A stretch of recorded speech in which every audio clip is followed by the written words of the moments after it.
Well, many thanks for your warm words, warm welcome. It's a pleasure to be here. It's a true pleasure. 4 years since my first visit, and it reinforces my memory of the material beauty and the immaterial beauty and warmth here on the campus of UBC. It's a wonderful place to come as a visitor. And this event has been extraordinary. It's been lovely to have a week working up towards the Congress. And we're looking forward to the further development of the Congress. So I've taken the theme of the Congress, Language Evolving, and just added a subtitle to this as a title, Notes Towards a Semiotic History of Humanity. And it's just that, just notes. Now, is this okay? Yeah. The notion behind that is most histories are histories of sort of different orders of phenomena, but broadly speaking, focusing on social events, if it's human history. People have extended the time frame. One person who's well known for sort of pushing the notion of big history is David Christian, a very, very interesting historian, who published a book on big history about 6 years ago. Other people have also been concerned with big history, and there is a sense in which these different domains, these different timescales are coming together now in more unified accounts. It used to be that human history sort of extended back into prehistory, but then not much further if you in the area of the historian. Now, as I said, history is typically somewhere in the social realm. We have experts on history here. I'm thinking in particular of Carolyn Coffin, the discourse of history, and it would be very interesting to put these two together. I mean, the analysis, the insights into the discourse of history, and thinking about sort of introducing the introduction of a more semiotic perspective on history. As I said, all we can do today is adding a few notes, and my plan is roughly this, to take the big history perspective on the evolution of language. I'll say a few words about this, summarizing what some of us have said in other contexts, and then trying to look ahead and say what would the implications be for taking this further than the emergence of modern language together with modern humans on the order of, say, 150 to 250,000 years ago. What would it be like to continue the historical perspective? Now, Michael Halliday has already put that firmly on the agenda with a very, very clear outline of the key issues, the key factors to think about and how they link up. And with the earlier thinking about the emergence of language, Terry Deacon equally has put it on the agenda and given us a very clear way of thinking about it. So the notes will be a little bit of connecting the two. I'm very grateful to Jeff Williams for introducing this theme of language evolving. I think it's a very timely theme, and it is one that allows us, I think, to bring together insights from different disciplines. Okay? So the notion of evolving, the different time frames, people changing over time in the short term, and in the longer term, of course, the evolution of the species, history, and so on.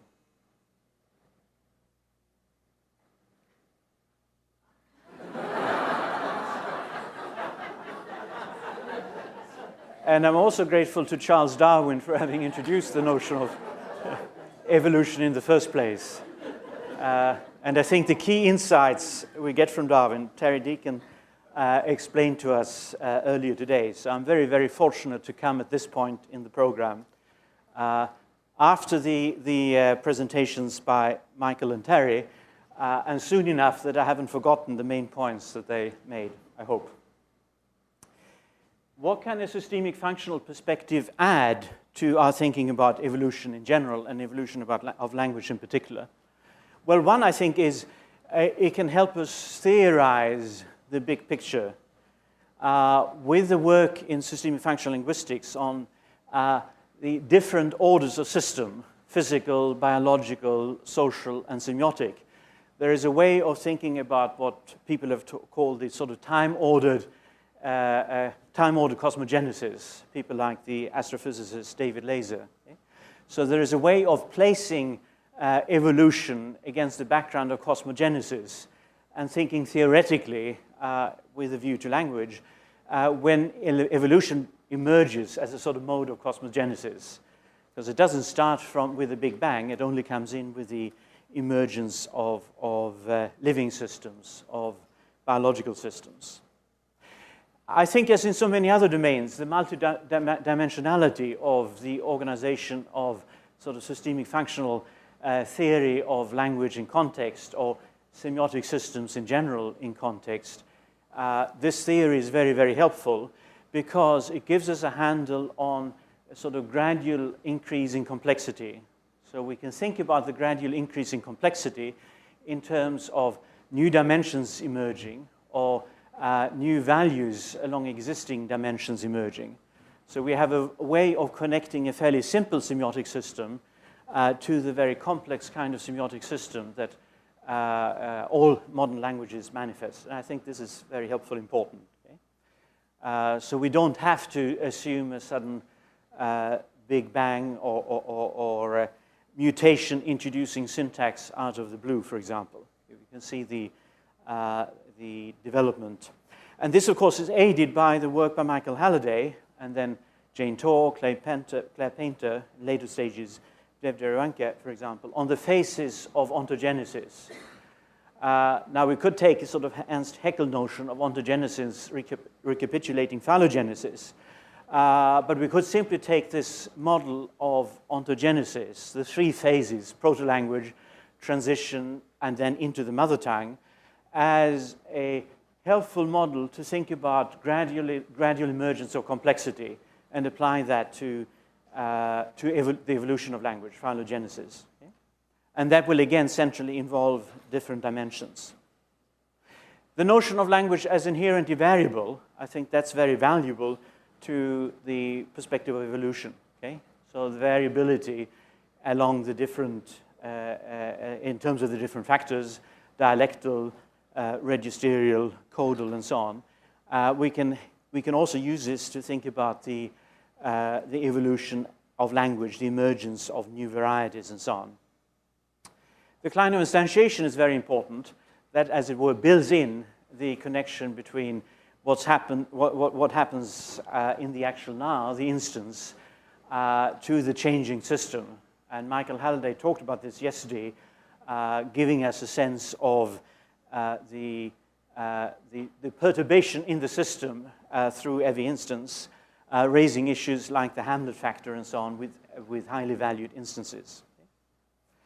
And it also then introduces a way of handling the connection between frequency in the instance in the text and probability in the system.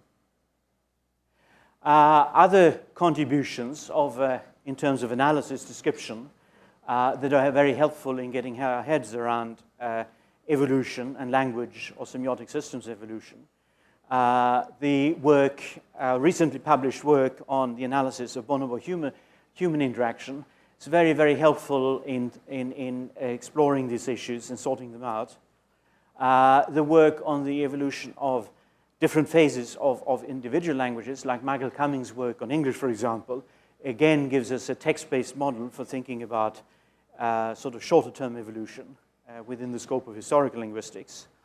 And the sort of accumulating work on the evolution of different registers. And this, I think, is very important. A pioneering study was Michael Halliday's study of the evolution of scientific English. It was really the first of its kind, I mean, a systematic study of the evolution of a register. But this is, again, very important, because if we think of a language as an aggregate of registers, then a key way into thinking about the evolution of languages, its adaptation to different contexts, to new contexts, and so on, is precisely through the evolution of registers. And as Michael Halliday has pointed out, registers, unlike languages, do have a kind of life cycle, and registers can die in that sense, whereas languages haven't got that sense because they're always evolving new registers. Now, when our colleagues in different disciplines talk about evolution, of course, there is often a foregrounding of biological perspective, the fossil record and so on. So a reconstruction of the evolution of our species. Various diagrams are helpful. I'll just mention this. I won't have time to spend on it, but it is important background. For my present purposes today, it's more to sort of see if there are points in this account, sort of at the level of biological systems, where we can find likely anchoring points or time frames that we can relate to semiotic transitions in the evolution of language. Okay? So I said that it's important in systemic functional work, this notion of placing language, other semiotic systems, and connotative semiotic system of context in an ordered typology of systems. So physical systems and systems that are physical but also have other properties, life, they evolve, they self-replicate, they have some kind of memory through the genetic mechanism. These are second-order systems, biological systems. Individuation emerges with biological systems. Then social systems that are biological systems, but in addition have some notion of value, like social roles and a social role network, division of labor, social order in the form of hierarchies and so on emerging. Okay? Third-order systems. And then fourth-order systems, semiotic systems, that are also physical, also biological, also social, but in addition have the ability to carry or create meaning. Okay? Now, I think this is well known, whether we agree with this typology or not. It's well known in the community, but it's something that I think is helpful as background for thinking about evolution. So if we think about evolution, we have some sense in which we can analytically think of biological systems emerging under certain very strict conditions within physical systems. And at some point, or some points, social systems emerging as a new order of organization within biological systems, and then similar with semiotic systems. So there are gaps and questions about the timing or timings, but it's an important perspective. So language then, if we look downwards, has evolved as a system for coordinating social systems. So languages serve to coordinate the speech fellowships, the social groups and so on within the speech fellowships. And as Terry Deacon explained to us today, it is a one human system that in some sense integrates most facets of the brain. So from a neurological point of view, it's an integrating system and also coordinating. Okay. So when we're reasoning about evolution, we can take evidence from all these different orders, and we can try to correlate the different pieces of evidence. And it is like a giant jigsaw puzzle. So in other words, correlating physical evidence like land movement, changes in climate, and so on, biological evidence, changes in ecosystems, whatever we can get from the fossil records, a lot of inference there, guesswork, social emergence or sociality, for example, forms of social organization that can be inferred from what archaeologists reveal from campfires, for example, and semiotic evidence. Now, we put all these together. Traditionally, semiotic evidence, as handled in historical linguistics, can take us as far back as, say, 8,000 to 10,000 years, but that's it, in the consensus view among historical linguists. In other words, this is a method that was developed in the 19th century through comparison, reconstruction, positing earlier stages of a language or set of languages, proto-languages in this sense, and arriving at families like the Sino-Tibetan family, Afro-Asiatic family, Indo-European family. But as I said, this can only take us as far back as 8,000 to 10,000 years. Interestingly, this is the period of a major shift in human history, of course, the emergence of agriculture, farming, domestication in a few places around the world. So if one tries to piece these together, you get a very complex picture. And I don't want to go through this. I just want to suggest the number of interactions at different orders of systems, so biological, social, semiotic, and trying to link these together to arrive at a pattern that will allow us to infer, to guess, to postulate some kind of relative dependence timing. Okay? So bigger brains, for example, go together with other biological properties, like lower maturity at birth, okay? So that the head can go through, like bipedalism, so that cooling of the brain is easier, like smaller gut to compensate for the bigger brain. These are all suggestions that have been made. The need for a higher energy input, so better diets and so on. But people also then suggested correlation of bigger brains with social properties, larger social groups. You need bigger brains to keep track of more people. This is sort of a line that Robin Dunbar has pushed. And larger social group would be put pressure on sort of the semiosis of interaction, taking over from grooming, according to Robin Dunbar. Okay? And you could go through this and you could see, okay, if there is a prolonged period, I mean, if we're born less developed, there is a prolonged period of social learning, but that also means semiotic learning, and that suggests a more powerful meaning potential, just as the need for interactional uses of semiotic systems, okay? And heuristic uses to cope with a greater field of knowledge and so on. So there are lots of these interconnections. This is just a fragment of them, but it suggests the kind of puzzle that our colleagues operate with who move across different data sets or different pieces of evidence in dealing with evolution. Now, I said that we can put the evolution of language in the perspective of cosmogenesis. So let me do that very, very briefly, but then we'll be concerned with language. Okay? So we could postulate this time-ordered sequence of the emergence of order, time-bound order, from the emergence of physical systems 15 to 13 billion years ago with the Big Bang. Then, as far as you know, 3.5 billion years ago, under very, very special conditions, and this is what James Lovelock calls the narrow window of life, the window that we're working hard to close, right, by polluting Mother Gaia and so on, biological systems. And these then have a much smaller domain. As far as we know, only our planet, but that's the state of our knowledge. At some point, but we don't know when, social systems would have emerged as a new form of order imposed on biological systems. Biologists like Maynard Smith, for example, have speculated about this. It's very interesting whether it's external or internal order, say external social order that then gets internalized in multicellular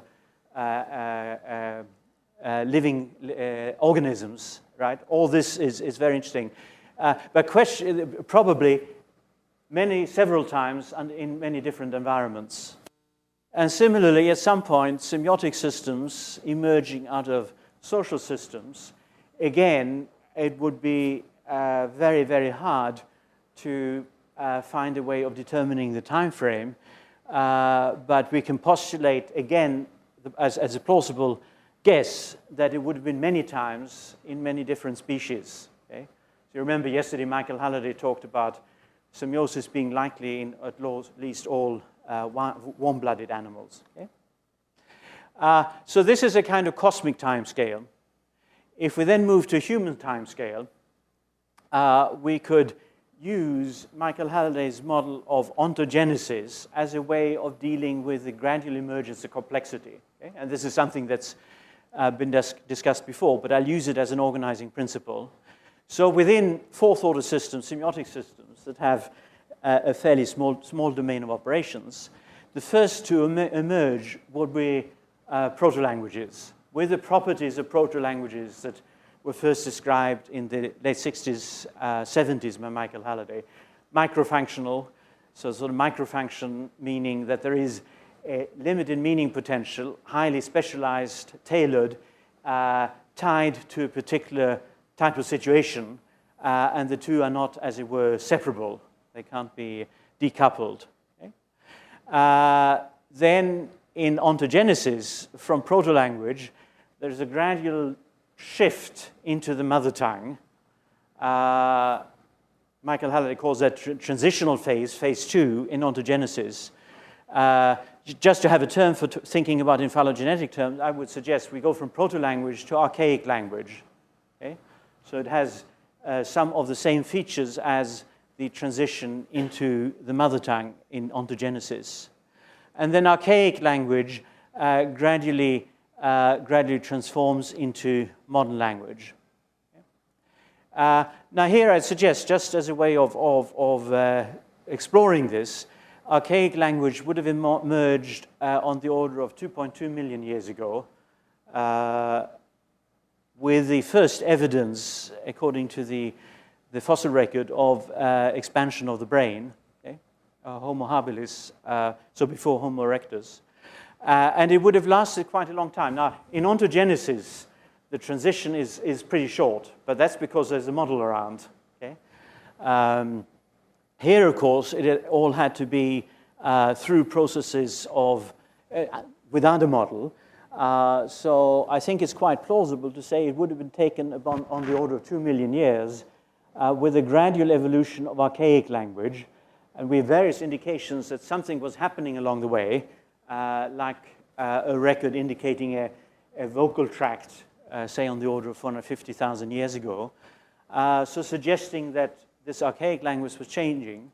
But with the emergence of modern humans, anatomically modern humans, so Homo sapiens sapiens, on the order of 250,000 years ago, I would suggest that this is a package deal. So not only anatomically modern humans, AMHs, but also LMHs, linguistically modern humans. So modern language in the sense that we can recognize it today, or if we prefer, SMHs, semiotically modern humans. Okay? At this stage then, we would have had what we could recognize as modern language. So archaic language, a generalization from microfunction to macrofunctions. Modern language, an abstraction into metafunctions, but then also new levels of organization. And if you wanted to explore the details, I think there are interesting parallels with the work by Luc Steels, who's modeled and explored the evolution of language. It's a connection that Jim Benson and Bill Greaves has made. Very, very interesting work by him. Not systemic functional, but I think in many respects very compatible, this kind of thinking about the gradual emergence of complexity. Okay? So that would be the human time scale and the emergence of this sort of, as I said, package deal of anatomically modern humans and semiotically modern humans. So summary then. Proto-language, ancient, probably in many species, under different environmental conditions, possibly with some kind of pre-semiotic phase. But when we talk about the evolution of language, then it's proto-language into pre-modern archaic language into modern language as a suggestion. We could relate this to what has been suggested about societies and social organization. So if you think about the nature of the society, then throughout a period of proto-language into archaic language, and even into modern language, it would be very small societies, family-level groups. Okay? no more than a couple of hundred individuals, so lots of groups. The mode of subsistence would have been hunting and gathering, foraging, for a very, very long period of time. So this would have been fairly stable over quite a long period of time. And you can relate this to the record of tools and so on, fairly slow changing. Okay? Then, an order of magnitude, around 10,000 years before the present, this transition that Michael Halliday talked about, so from forest to farm, with emergence in some places of agriculture and domestication, farming, okay? Or possibly, but less commonly, nomadic pastoralism. Okay? But various transitions, so it wasn't invented, it emerged gradually in this kind of interesting kind of symbiosis of evolution and design invention that I think is characteristic of these complex social systems. Within this recent period, things began to accelerate. In fact, they had already begun to accelerate, at least 50,000 years ago. But in terms of forms of social organization, local groups, so larger groups emerged with villages, gradually into towns, and then about 5,000 years ago in some places, regional polities, so city-based civilizations, and then half a millennium ago, beginning of the emergence of modern nation states. So these are some social facts. So this is recent history, and that's a kind of history, as I said, that is covered by traditional historical linguistics for those languages that are well documented enough to apply the method of comparative linguistics to and do reconstruction and so on. Now, so proto to archaic to modern, and then I'll say something about proto, very little about archaic, and then we'll spend some time exploring the features of the evolution of modern language.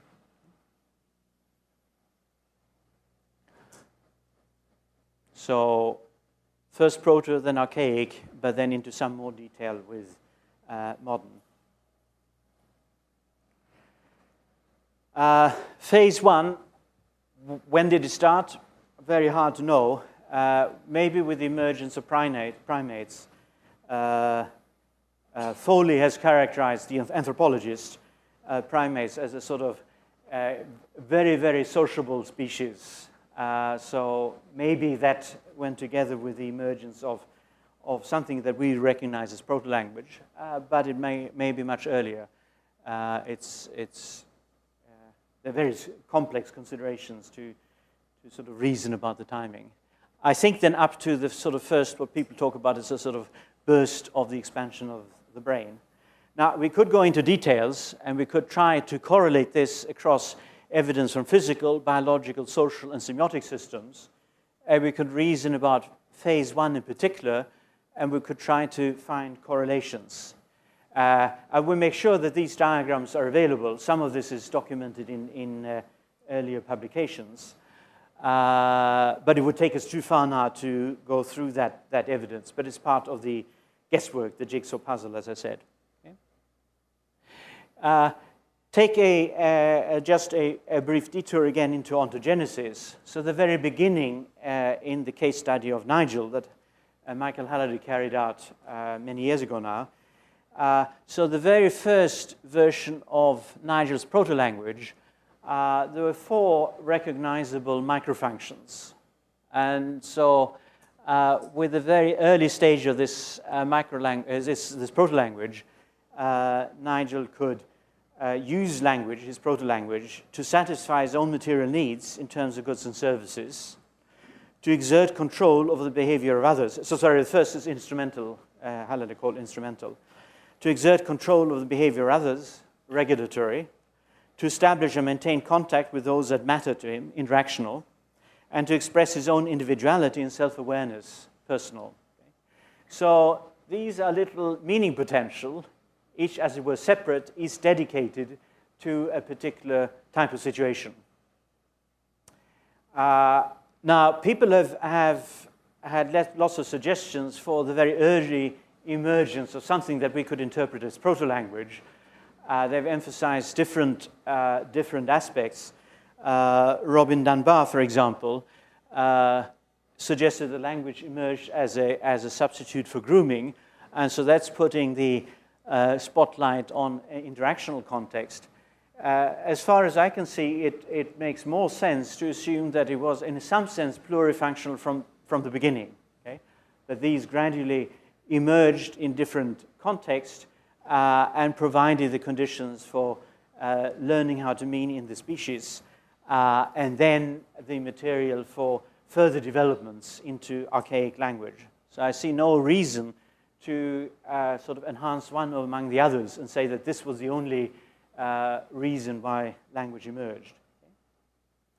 So you can think of these regulatory and interactional as evolving me and you in some way, instrumental and personal as involving I, but either as in a reflective mode or as an active mode. You can think of instrumental and regulatory as together active mode, and this is brought out in Michael Halliday's paper from 1992, How Do You Mean?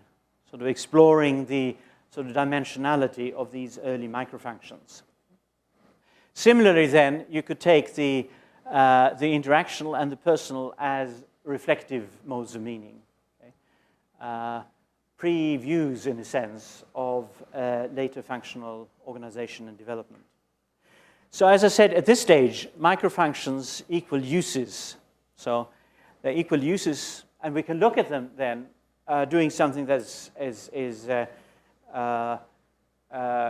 clearly only analytical. It's not in the sense of sort of saying this is where we headed, but just understanding the system in relation to what modern language is like, and looking at the sort of social semiotic processes in which modern language operates, and relating these micro functions or proto-linguistic social semiotic processes to the later context of use. So let me do that, and that would be helpful in thinking about later developments, as we'll see.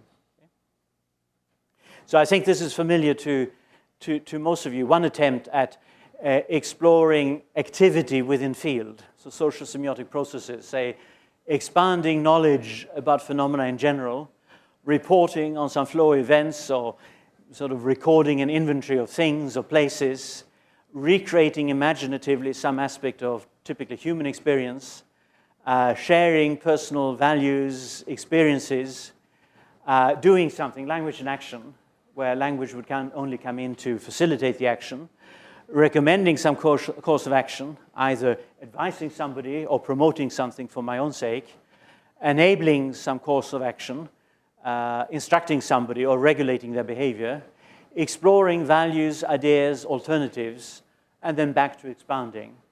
Now we can see these four microfunctions as beginning to fill in from ahistoric, from a later perspective. Let's start with this. I want instrumental. So that's language as doing, addressing an addressee to get an object or get a service. Okay? Regulatory, so controlling the behavior of the addressee, do as I tell you, an early precursor of enabling context. Okay? And then the other two that we looked at, interactional and personal, I think are early precursors of sharing context. Me and you, or personal, here I come, this is what I find interesting, you sort of attend to that. Okay? Then somewhat later microfunctions in proto-language, the imaginative, that would be a precursor of recreating, and the heuristic, sort of recording, observing and recording the experience of world, you could say that's a precursor of the reporting. So that's one way, not the only way, but one way of interpreting the microfunctions in relation to what turned out to be later developments.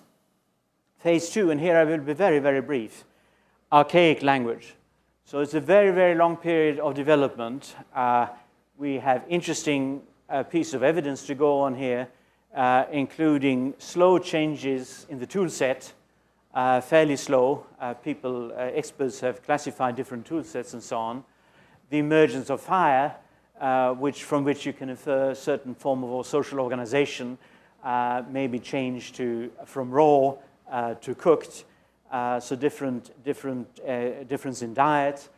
Around 700,000 years ago, these dates keep changing, so I may very well be out of date, say evidence of something like the modern vocal tract. I mean, some early evidence of this about 450,000 years ago. So clearly it wasn't Middle Ages. I mean, things were happening. It's just that the record is very scant, okay? And it's a fairly long period. Again, as I said, I think it makes sense that it would have, the archaic language would have evolved over a long period, precisely because there was no model, and it wasn't a matter of making a transition into another form. It was a matter of slowly adapting, evolving. Okay? Throughout this, then we again assuming the co-evolution of language with the brain, vocal tract and so on, biological, with features of social activities, campfires, social groups and so on, and the evidence from semiotic systems. But I'll skip that. What happens ontogenetically is the beginning of the generalization of the microfunctions into macrofunctions. So they're, as it were, the same order of abstraction, but regulatory, instrumental, and aspects of the interactional are generalized into pragmatic, so the resources for language as action or interaction. Whereas other aspects of interactional, personal, and imagine heuristic in particular, generalized, interactional, personal, and heuristic generalized into mathetic, so resources for learning. And that's also then the beginning of the emergence of lexicogrammar as a new level of organization within the content plane, the beginning of the emergence of lexis with lexicogrammar, vocabulary, and so on, and probably the beginning of the emergence of phonology, so a move from the kinds of vocal gestures that were characteristic of protolanguage together with visual gestures. I think it was protolanguage was multimodal from the beginning, and that could go with the evidence of the development of the vocal tract from the fossil record. Phase 3, so according to my guesswork then, 250 to 150,000 years ago, the point is to be timed with the emergence of Homo sapiens sapiens, anatomically modern humans. Linguists like Johanna Nichols have done various calculations to infer what might be the linguistic age of the world based on modern languages, and she arrives at figures like 135 to 160,000 years ago. So there would be ways of exploring this, at least, even if it's through several steps of inference. What happens at this point, of course, is that the pragmatic and the mathetic are abstracted out as interpersonal and ideational. So this is a real transformation of the semiotic system, and that goes together with the full emergence of lexicogrammar. Okay? So I think this is a plausible model, and as I said, one can relate it to work by Luke Steels and others, or people in Edinburgh doing work on simulating the evolution of language, in terms of the gradual emergence of new dimensions or new values along old dimensions. Okay? But that's clearly a major move. Again, one could trace this and say, well, already in archaic language, narrative dialogue would have emerged, but now you begin to get a systematic expansion of the registerial potential within the meaning potential of these early modern languages.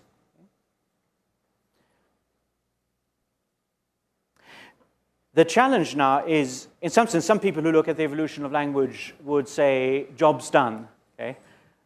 This is as far as we take the account. In a sense, the big challenge now is to connect this picture that emerges from various disciplines, including archaeology, anthropology, and so on, with the picture that emerges from the traditional historical linguists. The difficulty is that we have a gap of 100 to 150,000 years or so, so a gap between the period of documented language families or reconstructed language families back to about 10,000 years to the emergence of modern language on the order of 150 to 250 years ago. Let me try to look at this in 3 steps. Okay? And these are just useful presentational. Okay? One, starting about 100,000 years ago. Second, starting about 10,000 years ago. And the third, starting on the order of 1,000 years ago. And see what some of the features are to fill in, to produce some of the notes of a semiotic interpretation of human history. Okay? So around this time, around 100,000 years ago, give or take, this is when our ancestors would have begun to migrate out of Africa. Okay? You say that's the beginning of this period.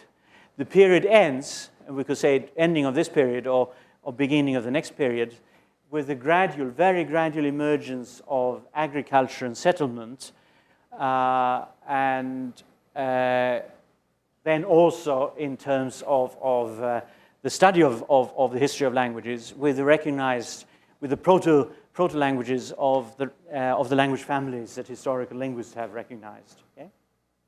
The next period, so 10 to about 1,000 years ago, would include then the gradual development of societies based on agriculture rather than hunting and gathering, gradual creation of surplus, and Michael Halliday talked about this yesterday, to the point where societies grew with more surplus, were able to undertake projects on a bigger scale, like irrigation projects and so on, creating the conditions for the emergence in a few places of city-based civilizations. And with city-based civilizations, we can postulate then the registers you need to manage these city-based civilizations. So writing, and Terence Deacons referred to this also this morning. Okay? And the final period would then include the emergence of modern nation-states and the registers of standard languages. So the first period, so on the order of 100 to 10,000 years ago. Okay?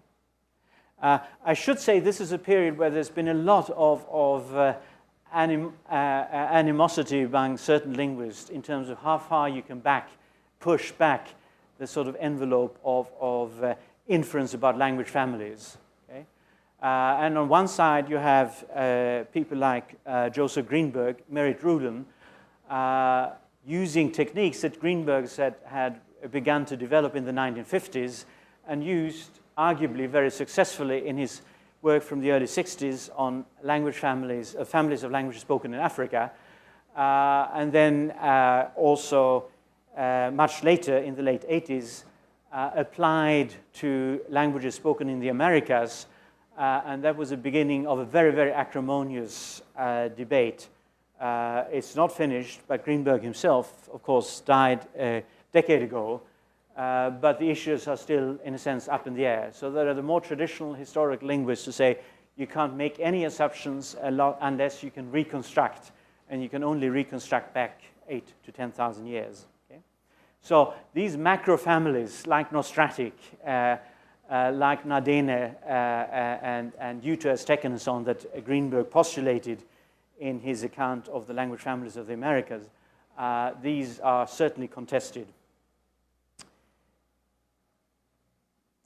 So the early thing then would be a move out of Africa. After the East Side story in Africa, where languages evolved early on, move out of Africa in different directions, different time frames. Okay? And people have suggested different dates here to the point where most of Mother Gaia was populated by systems characterized by this semiotic stratal organization. Okay? So this is meaning over matter, okay? If not mind over matter.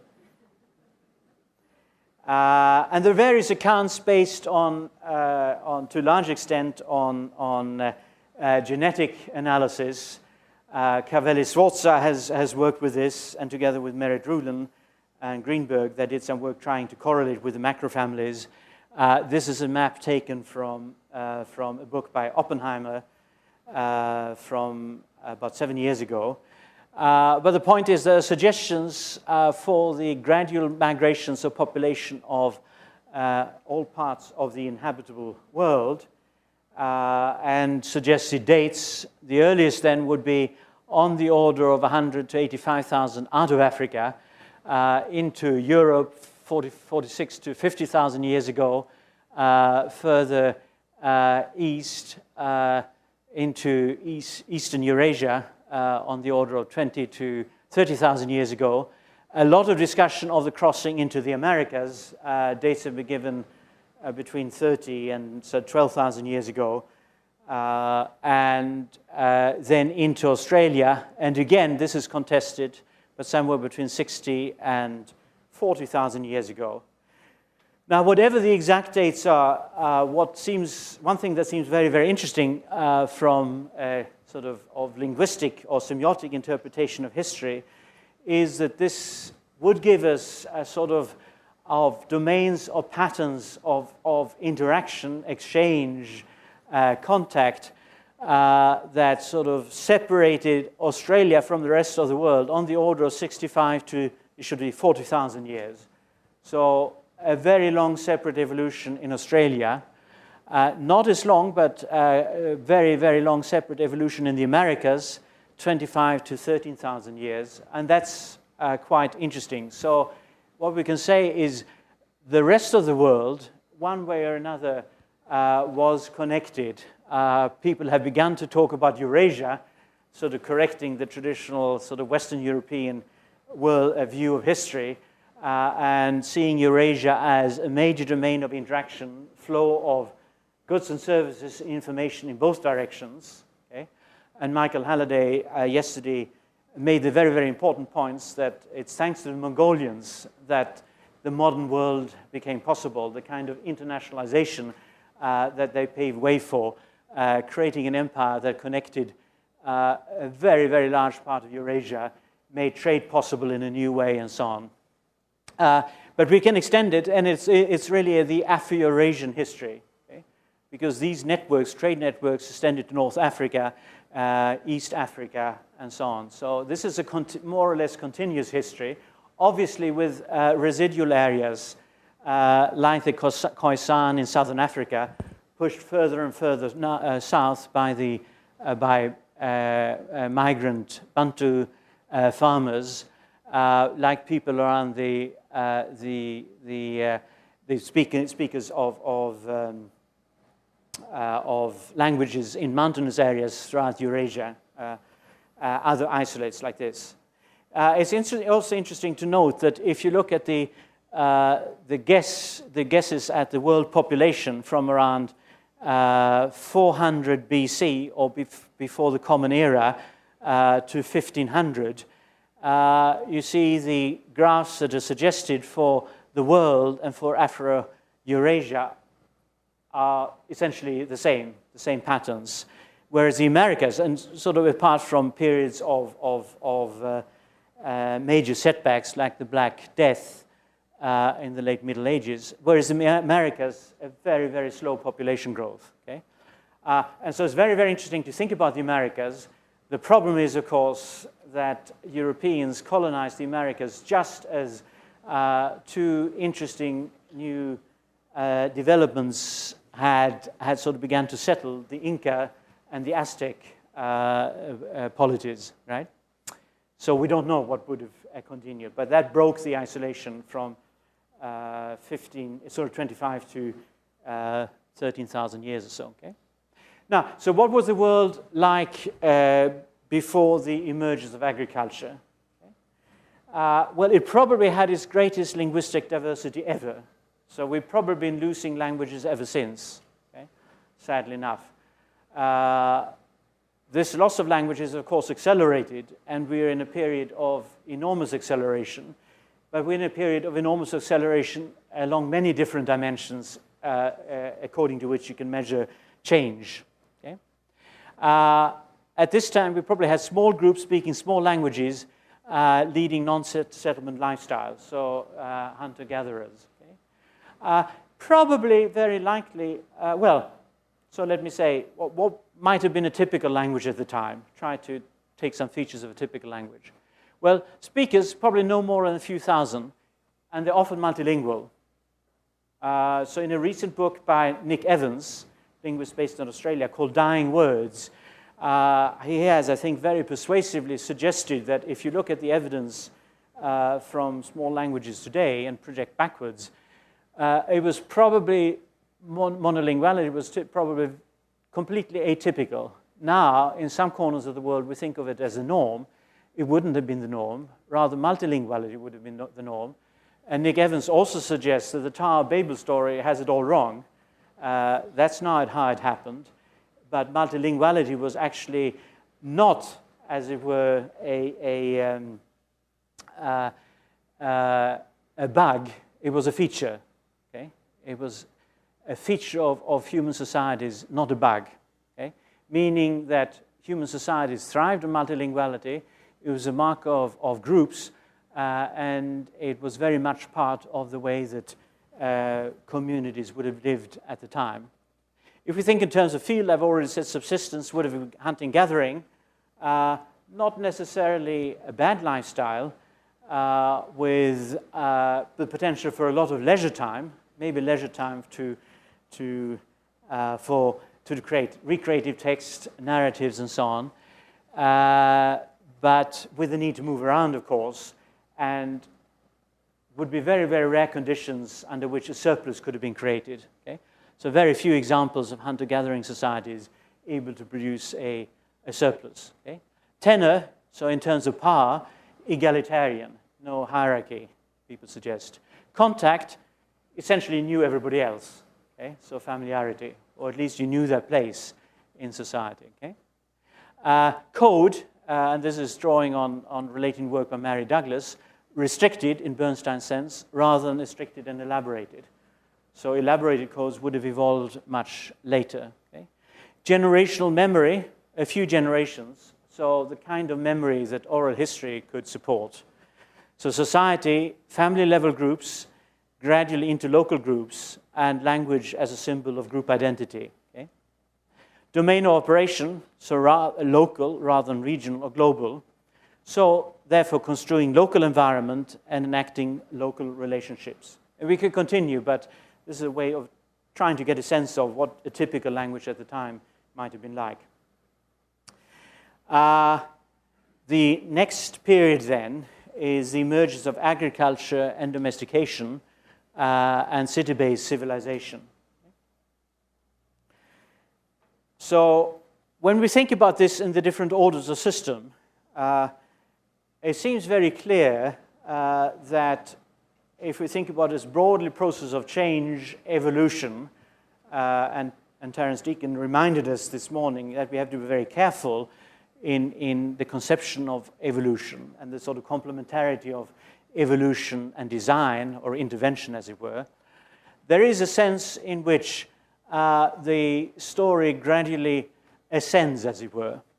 So it's not that we stopped evolving with the emergence of anatomically modern humans.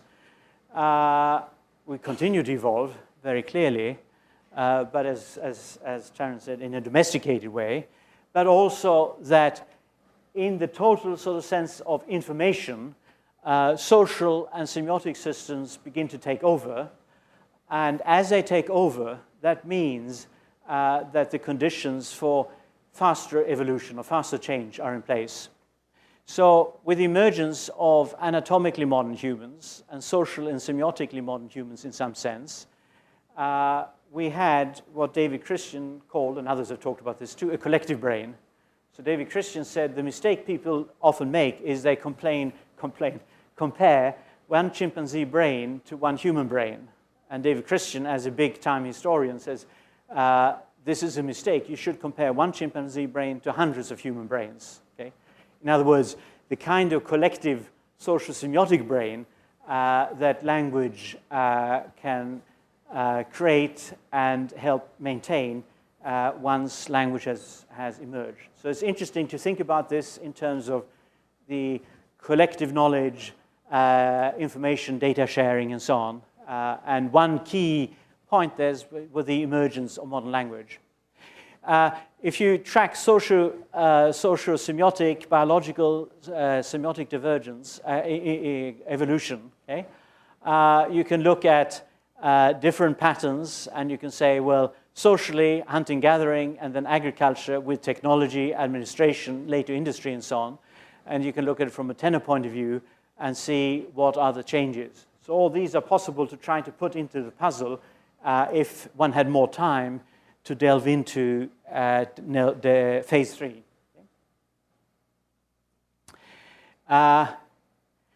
In their book, Vanishing Voices, from a decade ago, David Nettle and Suzanne Romain suggest that there were two waves of sort of expansion of languages around the world. The first is the way we've been talking about, the biological wave. Okay? And then that also includes a wave based on agriculture. We'll come back to that. And a second wave they call a socio-economic wave, and suggests that that started around 1,000 years ago, a millennium ago. Okay? So that would be the third period of our discussion. Okay? And one could speculate this, if they're right, the sort of sense that these waves of expansion transcends the time-ordered systems. Maybe we're now in a third wave, a semiotic wave, with a change condition of sort of expansion of languages, international into global, and so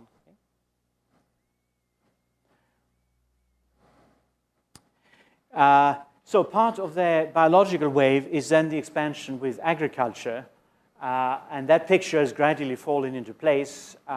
Lots of contribution, various important people like the anthropologist Colin Renfrew, looking in particular at the picture. But what we can see is there are different areas around the world where agriculture emerged different points, and then this led to a spread of agriculture, and then either through diffusion or migration, also spread of languages. So you can correlate this with the spread of Indo-European languages in different directions, or with the spread of Bantu languages from West Africa, east and south, as I said, gradually pushing Khoisan languages into ever more inaccessible areas like the Namibia Desert. Okay? And similarly, you can look at Eastern Eurasia, you can look at Austroasiatic, Austronesian, and so on, the sort of liquid spread of Austronesian as the most recent major spread of this kind. Okay? So Austronesian farmers. But what about the situation in the Americas? Well, various scholars, including Jared Diamond, have pointed out that the conditions are very different. Okay? So it's relatively easy, and this has to be quotation marks, right? Easy for agriculture to spread, or people to spread agriculture through migration and diffusion, when the orientation is latitudinal, right? So you can spread within fairly comparable climate zones, similar plants and so on. And that's simply the affordances of the layout of Eurasia or Afro-Eurasia. And Jared Diamond, but others too, have kept emphasizing this. It's not that people say in Sweden were particularly clever, they were not. It's just the affordances of the coastline, the climate. There are details like, according to Jared Diamond, whereas horses were possible to domesticate, zebras in Africa are very ill-tempered. Okay? So because zebras are ill-tempered, it wasn't possible to domesticate them. So you never got that kind of agricultural farming tradition in Africa with the equivalent of the horse. But in the Americas, it's hard because longitudinal spread is hard. Okay? You take through different latitudes, you'd have to have different plants, so they take longer to adopt, like maize. Okay? And then there are areas like Australia where there's simply no conditions for agriculture, and the indigenous population, as it were, understood this. The silly Europeans didn't, so they're destroying Australia in terms of trying to impose a system of subsistence that, according to my friend colleague David Butt, Australia is not really, never could really sustain. So all the problems with lack of water, desalination, and so on. You can look at this then in terms of language families. You could look at the spread of language families. You can see the gradual split according to the traditional 19th century picture, with features like basic word order, probably from OV in Proto-Indo-European, according to Christian Lehmann, retaining OV in Indo-Iranian languages, for example, but shifting to VO in Hellenic languages, for example, and even VSO when you get into the Celtic languages at the far west of Eurasia. Okay? And you might correlate these properties with language families. Actually, it turns out that this is only part of the picture, and the whole question of aerial contact, of trade networks, other forms of contact is very important. So here's a picture of modeling of sort of time models across Afro-Eurasia, or Northern Africa and Eurasia. Just two different models as indicated by two measures. One is there a sort of morphological or grammatical evidence of an spectrum model? No. Of a tense model with past tense? Yes.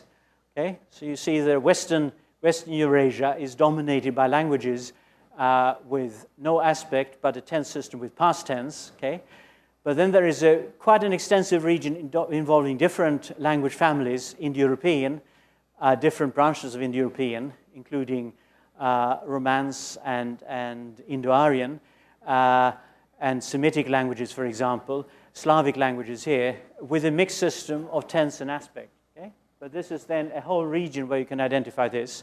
You go down into South Asia, again, a model would suggest no aspect tense system with past tense. You go into Southeast Asia, and again, according to the grammatical indicators that typologists have looked at, neither aspect nor tense as sort of obligatory markers. And then there is an interesting, including some Austronesian languages and some Sino-Tibetan languages, a pure aspect model, perfective, imperfective, but no tense. Okay? So this is evidence for the kind of exploration that Geoffrey Ellis and Michael Halliday began in the 1950s, looking at different models of time across languages in Eurasia. So we shouldn't get fixated on language families, in other words. If we then move towards the third period, then colonization is, of course, very, very important. And then simply, again, the accidents of history, that because of the early developments in Afro-Eurasia, colonization meant colonization involving languages from this region, prototypically Indo-European. Okay? Sea-based or land-based, in the case of what is today Russia, much later land-based, in the case of, say, Portuguese, Spanish, French, Dutch, and English, sea-based. Okay? So colonization about half a millennium ago is part of the linguistic history. Okay?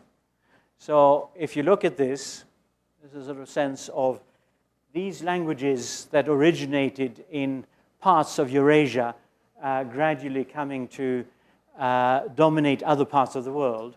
Now, there are interesting separate histories. So in some parts, they remained and took over.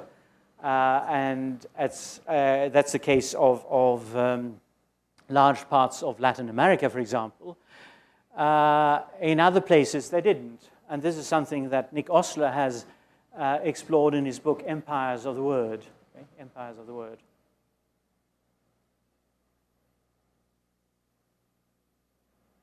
So this then is a history of the gradual domination of the world through periods of colonization of Indo-European languages and an acceleration of the loss of language around the world. So the last 500 years or so would have been a great acceleration in the loss of languages because of different factors. Okay. So the last period, so about 1,000 years to the present, this includes the emergence of modern nation states. Okay. So I'll say something about this and then we'll round off.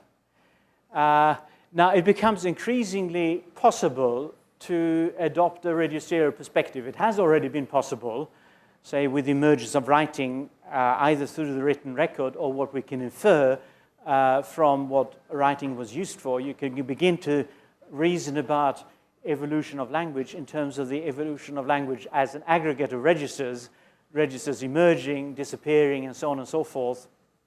Registers shifting from spoken mode to written mode, like the shift from law systems, legal systems, maybe rhymed spoken mode, so you could remember these darn laws, into written mode, and so on and so forth. Okay? Or written mode taking over originally from pictorial mode, from drawn mode, the origin of writing, as Terry Deacon reminded us this morning. Okay? So we can think again of meaning of a matter, but we can begin to think about it registerially, and that means that we certainly have to foreground the evolution changes in social order, and based on interpretation largely by Michael Halliday on sort of looking at written language, standard language, global language.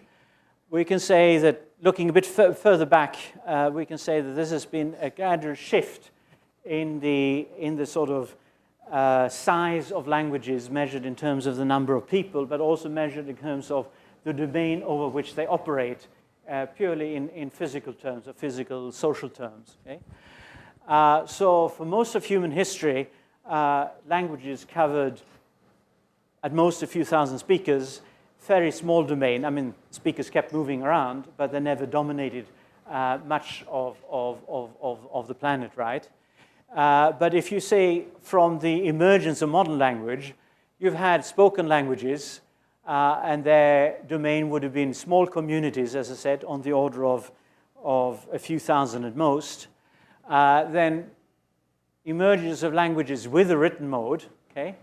And they then would have had sort of archaic nations or city-based regional polities as their community, as a society. And then in the last 500 years or so, the emergence of standard languages, and they would have had modern nations, okay? Modern nations. And then international languages, regions, like in the past, Latin, ancient Greek, Arabic, what is classical Arabic, and so on and so forth. Okay? And then uniquely in the last half century or so, with the whole globe in some sense, global languages, and that's a sort of spread of languages in this sense. Now, so the later stages then might be what we could interpret as a semiotic wave. Okay? Now, what seems to happen here is a sort of interesting interaction between the two types of variation in language.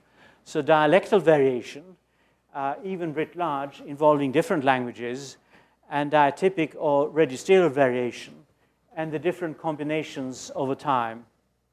So early on, you'd have one language used in the home and the neighborhood of small communities, okay?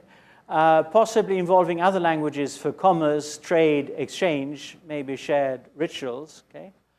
If you move forward to the stage of about 1,000 years ago and a bit in, you had a situation where three languages in what is today Britain sort of work together: Old English for commerce and home and neighborhood, French for administration, and Latin for learning. And then with the Renaissance, that began to change, and standard languages took over all these functions, and that was one of the features of standard languages. Okay? And then you can ask, what is the change with international languages into global languages, and explore what the registers are here, like the registers of call centers and so on. Okay? So a lot to explore and fill in. Let me just move forward a little bit. So that's the sort of asking what's the correlation between these two different forms of variation. What would be late phase 3 developments? So somewhat earlier, I mean late in long period, would be the registers of settlement, of writing, registers of urban civilization, administration, technology, and divided according to professional roles. Later, so in this period, 1,000 years before the present onwards, printing, and then very importantly with this new reading habits, expanded libraries, personal libraries, institutional libraries, so from intensive reading to extensive reading, reading much more material. So again, this sort of sense of the acceleration in the accumulation of knowledge. The registers of the modern nation states, legal codification in the 12th century, beginning science, the media, and so on. Okay? And various colleagues have tracked the development of registers here. Okay? And then importantly, I think design semiotic systems like mathematics, symbolic logic, programming languages continue to be designed. And there are 2 points, at least, where there is sort of, you could say, design of ontologies. One was the period 16th, 17th century, and then today. So a lot of concern with ontologies or taxonomies as a way of managing a rapid expansion of knowledge. So these would be 2 interesting features of late phase 3 development. The sort of design, the concern with ontologies as a way of managing rapidly expanding knowledge. Okay? And then after printing, the internet, the World Wide Web, collaborative, collective efforts, data sharing, and so on. Okay? So you could put these, again, you could explore the different sectors, and you can ask, where have these developments taken place if you use a kind of map of social semiotic processes that I sort of anachronistically used to think about the microfunctions of protolanguage. And you say, well, certainly registers of natural sciences theorizing in the expanding sector been a feature of the last 500 years or more. The registers of natural sciences, recording, observing, recording. The registers of the media, the registers of narrative, I mean, new forms of narrative, modern novel, the short story, okay? Registers of promotion with the gradual development of capitalism, registers of the law. But these are, of course, not the only registers, they're only examples. Much more recently, the technology extending the different forms of the registers of social networking, that seems to be where a lot of the action is. Now, so you could ask, you can go back to the question of the accumulation of knowledge. Where is this happening? And you remember Michael Halliday's point about the different modes of knowing, the narrative mode of knowing, the theoretical mode of knowing in the expanding sector, the sort of recounting, recording mode of knowing in the reporting sector, and so on and so forth. And let me just link here at this point, 5 minutes, thank you, yeah, to work that extends what various pioneering, path-breaking colleagues in the systemic functional community have done in terms of our understanding in the sort of modern school curriculum of the accumulation of knowledge. And we can sort of think about this then also as a model for thinking about the evolution of knowledge, but there won't be time to explore this. But begin to round off with recent work by Giovanni Parodi and his colleagues at the Catholic University in Valparaiso, sort of looking at the disciplines of different sciences dealing with phenomena of different orders, so the world of inorganic matter, of life, living matter, biological, world of social order, world of meaning, and so on, and exploring different disciplines, theorizing these in different ways, and coming up with a very important understanding, insight into the construction of knowledge, the accumulation of knowledge. And what he and his group did was take two of the sort of higher order disciplines, social work and psychology, and two of the ones concerned with matter, construction engineering and industrial chemistry, and build up corpora for all the texts that undergraduate students would meet throughout their sort of learning paths, and then do a generic registerial profile of these. And there are lots of very, very interesting findings, but one key point that I want to relate to the question of accumulation of knowledge is that in construction engineering and industrial chemistry, the sort of genre that dominated was the textbook. And that's very clearly in the expanding sector, and that's a sort of vertical construction knowledge. You lay a foundation, you build on it, you build further on it, you build on it further and further. Whereas in psychology and social work, it's what they call disciplinary text. These are exploring texts where you say, X said this, Y said this, and maybe I'm just comparing them, contrasting them, or maybe I'm arguing for yet another position. So exploring, debating, and so on. And that's a sort of horizontal construction of knowledge where you never build any high-rise buildings. These are then two very different models of the construction of knowledge. And if we're working in linguistics, SFL or whatever, we could ask, what would the construction of a sort of a scientific breakthrough for us be? And this is my final point, that we can think about this. If you look at SFL, it has been criticized over the decades for not having had enough debates, not enough sort of arguing against what somebody said. But it would be interesting to do this systematically. My sense is because it's been much more like the natural sciences in building vertical knowledge as well, building knowledge vertically. And this is sort of a sense of keep adding to the foundation, expanding the territory instead of working over the same territory, right? But it's a different model from, say, the Chomskyan model of building a discipline. Okay? So rounding off, thanks to various modern communication technologies over many periods, they're part of the picture of what you might say is the acceleration or even exponential development of change in human history, and the acceleration of this in phase 3. And if you look at this as sort of a kind of constructed curve, you can say, well, within the last 100,000 years or so, that's a sort of sense of change, the complexity of human systems and so on.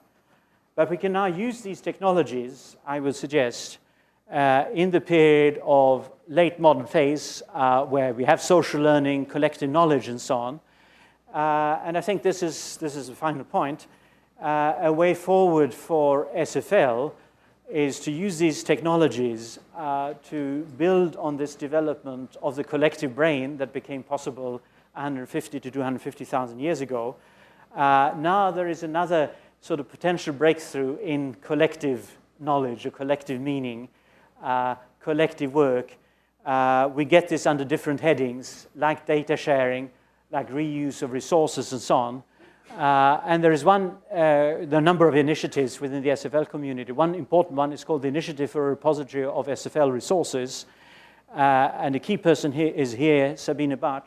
If you're interested in this, this would be a way forward for managing a sort of development of more vertical knowledge about language, including the evolution of language. So data sharing, sharing of analyzed text, building of what people have done. Many thanks for your perseverance and attention.